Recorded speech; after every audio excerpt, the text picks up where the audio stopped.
हर्षित landmark, सपनों का घर जैसा आप चाहते हैं हम बनाते हैं। 1, 2 एवं 3 BHK ready position flats. Call 9827321321। हम हैं सिंघानिया बिल्डकॉन। छत्तीसगढ़ में इन दिनों बारिश का कहर देखने को मिल रहा है। कई जिलों में नदी नाले उफान पर हैं। गांव का संपर्क जिला मुख्यालय से टूट गया है। कवर्धा में भोरमदेव मंदिर में बारिश का पानी घुस गया तो कोरबा जिले में हसदेव बांध लबालब हो गया। बांगो बांध में भी 95% जल भराव हो गया है। उधर राजिम में त्रिवेणी संगम में लबालब पानी भरा हुआ है तो जशपुर में मूसलाधार बारिश हो रही है। बारिश की वजह से यहाँ का जनजीवन काफी अस्त व्यस्त हो चुका है। बारिश के बाद कोहरे की वजह से आलू, मिर्च और टमाटर की फसलों पर भी असर पड़ा है। पेंड्रा इलाके में पिछले 60 घंटे से लगातार बारिश जारी है, जिसके चलते अब कई मार्गों पर आवागमन प्रभावित है। गौरेला, पेंड्रा, मरवाही, अमरकंटक मार्ग प्रभावित हैं तो जांजगीर चांपा के शिवनारायण में महानदी में उफान आने के बाद महानदी का पानी पुल से 1 फीट नीचे बह रहा है।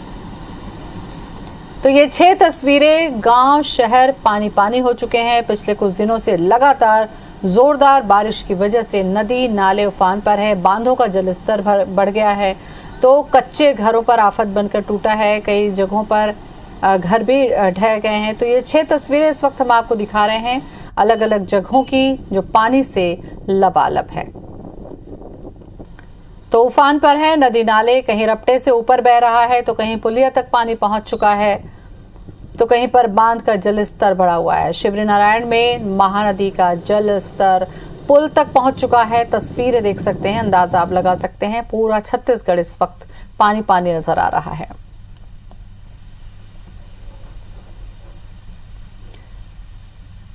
तो लगातार बारिश हो रही है और बारिश की रफ्तार इतनी ज्यादा होती है कि कुछ ही घंटों की बारिश में पानी लबालब भर जाता है, चाहे सड़कों में हो चाहे नदी नालों में।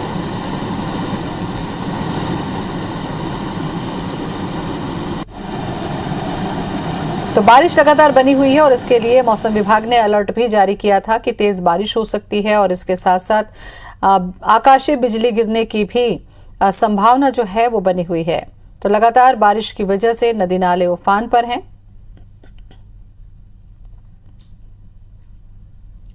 तो 6 तस्वीरें इस वक्त हम आपको दिखा रहे हैं जहां पर महानदी पूरी तरीके से पुल तक पहुंच चुकी है। कवर्धा भोरमदेव मंदिर और 60 घंटे से लगातार बारिश हो रही है। कई गांवों का संपर्क भी टूट चुका है। तो ये तस्वीरें ताजा हालात की हैं जो इस वक्त छत्तीसगढ़ में लगातार बारिश की वजह से बना हुआ है।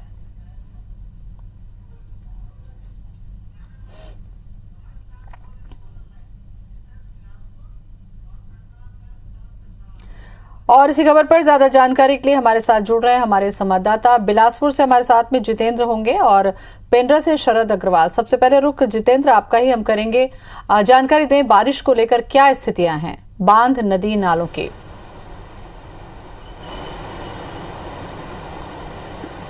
देखिए 2 दिन से जिस तरह लगातार बारिश हुई है पूरे संभाग में इसका एक बड़ा असर देखने को मिला है और सबसे बड़ा असर ये हुआ है कि अरपा का जल स्तर बहुत तेज़ी से बढ़ा है, जिसके कारण अरपा से लगे जो तमाम निचले जो क्षेत्र हैं वहाँ पर जलभराव की स्थिति बनी है। सबसे ज़्यादा तो प्रभावित रहा है शहर का नगर निगम क्षेत्र का, कई क्षेत्र यहाँ पर प्रभावित रहा है जिसमें लगभग 250 घरों में जो बाढ़ का पानी है वो यहाँ पर गया है। इसके साथ ही कई निचली बस्तियां हैं ग्रामीण क्षेत्रों में, दो मुहानी, देवरी खुर्द, मंगला से लेकर तमाम शहर के ऐसे क्षेत्र हैं जहां पर सबसे ज़्यादा जो बाढ़ का पानी है वो लोगों के घरों में घुसा है और जो स्थिति बनी है लगभग 1500 लोगों को यहाँ पर रेस्क्यू किया गया है। अलग अलग जो राहत शिविर यहाँ पर बनाए गए हैं उन राहत शिविरों में वहाँ जो रहने वाले लोग हैं उनको उन शिविरों में वहाँ पर पहुँचाया गया है, उनकी वहाँ पर व्यवस्था की जा रही है।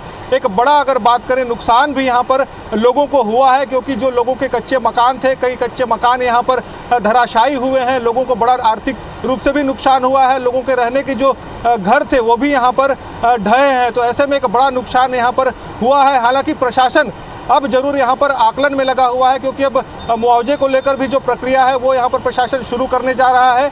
अब आकलन किया जा रहा है कि किस तरह से जो लोगों को यहाँ पर क्षति हुई है। लेकिन एक अच्छी बात यह है कि जनहानि की घटना अपने ज़िले में यहाँ पर सुनाई नहीं दी है। ये जरूर है कि कई लोग जो हैं बाढ़ के पानी में फंसे हुए थे, जिनका अलग अलग जगहों पर रेस्क्यू किया गया है। कोटा क्षेत्र में ऐसे ही 3 जो लोग थे जिनका रेस्क्यू यहाँ पर किया गया। इसी तरीके से 2 मोहानी का निकट है और बूटापारा का जो क्षेत्र है वहाँ पर भी लगभग 3 से 4 जो परिवार हैं वो फंसे हुए थे। आज सुबह इनका यहाँ पर रेस्क्यू किया गया है। और बिलासपुर में जो स्थिति बनी है, क्योंकि कई वर्षों बाद ऐसी स्थिति बनी है जब अरपा में एक साथ इतना पानी आया है, जिसके कारण सनिचरी जो रपटा है वो भी यहाँ पर पूरी तरीके से डूब गया था। और अभी भी जो स्थिति है, हम यहाँ पर खड़े हैं अरपा रिवर व्यू क्षेत्र में। आप देख सकते हैं कि अरपा का जो वेग है अभी भी यहाँ पर बराबर है। ये जरूर है कल की तुलना में अरपा का जलस्तर यहाँ पर घटा है, लेकिन अभी भी अगर बात करें तो खतरा टला नहीं है, क्योंकि लगातार अरपा भैंसाझार से यहाँ पर पानी छोड़ा जा रहा है। लगभग 2390 क्यूसेक पानी जो है वो अब तक छोड़ा गया है। अरपा भैंसाझार डैम के सभी जो गेट हैं वो यहाँ पर खोल दिए गए हैं। तो अभी भी जो अरपा में धार है पानी का वो यहाँ पर बढ़ा हुआ है। ये जरूर है कि अब राहत की बात यह है कि जो पानी है अब वो बस्तियों से धीरे धीरे नीचे उतर रहा है, क्योंकि कल जो स्थिति बनी थी लगभग यहाँ पर 250 मकान जो हैं वो प्रभावित हुए थे। शहर क्षेत्र के लगभग आधा दर्जन क्षेत्र ऐसे हैं जहाँ पर बाढ़ का जो पानी है, अरपा का पानी, वो चले गया था। लेकिन अब स्थिति धीरे धीरे नियंत्रण में आ रही है। एक राहत की बात यह भी है कि आज बारिश यहाँ पर रुक रुक के हो रही है, लेकिन कल जिस तरह से लगातार देर रात भी बारिश हुई, एक आशंका, एक संभावना ये भी जताई जा रही थी कि स्थिति और बिगड़ सकती है। लेकिन आज कहीं न कहीं राहत है, बारिश कम है। बिल्कुल जितेंद्र, आज थोड़ी सी राहत है, लेकिन अभी भी आशंका है कि अगर इस तरीके से बारिश 2-3 दिन और होती है तो ये खतरे के निशान से ऊपर बढ़ जाएगी। ऐसे में निचली बस्तियों के लोगों के लिए खास सावधानी रखने की जरूरत होगी। शरद हमारे साथ में बने हुए हैं। शरद, अगर पेंड्रा मरवाही गौरेला की हम बात करें तो यहाँ पर भी बहुत ज्यादा नदी है, बांध है, झरने हैं। ऐसे में जलस्तर कैसी स्थिति पर है और सुरक्षा के लिहाज से क्या इंतजाम है? जैसा जितेंद्र बता रहे थे कि आज थोड़ा सा राहत है, पर इस इलाके की बात करूं तो राहत जरूर है, पर आफत कम होने का नाम नहीं ले रही है। आज एक व्यक्ति की डूबने से मौत हो गई। जो व्यक्ति कल लड़केनी के पास बांध में बहा था, आज एसडीआरएफ की टीम ने उसके शव को ढूंढ निकाला है। इसके अलावा 6 लोगों को पुलिस मरवाही की ओर से रेस्क्यू करके निकाला गया, सकुशल निकाल लिया गया है। पर बात करूं यदि इस इलाके की, तो 7 नदियां निकलती हैं इस इलाके से, जिनका पानी हसदो, बमनी और अरपा में जाता है।